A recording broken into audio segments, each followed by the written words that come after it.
Bu ilin yanvar ayında Azərbaycana 182 minə yaxın əcəmi vətəndaş səfər edib ki, bu da ötən ilin eyni ayı ilə müqayisədə 8984 nəfər və yaxud 5% çoxdur. Bu barədə Dövlət Turizm Agentliyi xəbər verir.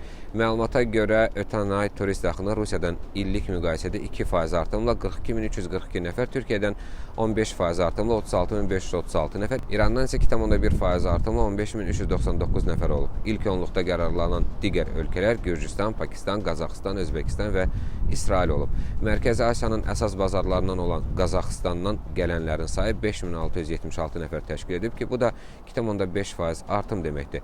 Özbəkistandan gələnlərin sayı isə 5130 nəfərə çataraq 72,3% artım nümayiş etdirib.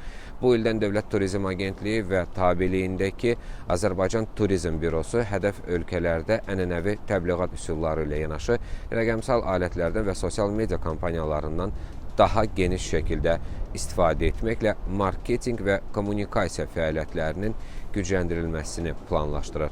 Məqsəd ilk mərhələdə Azərbaycan haqqında rəqabət qabiliyyətli və çoxşaxəli turizm istiqaməti kimi məlumatlığı artırmaq, növbəti mərhələdə isə Azərbaycanı brend kimi tanıtmaqla ölkəmizə səyahəti və marağı təşviq etmək, nəticə olaraq isə bu marağı real səfər qərarına çevrilməsinə təkan vermək və qlobal mövqeyini gücləndirməkdir.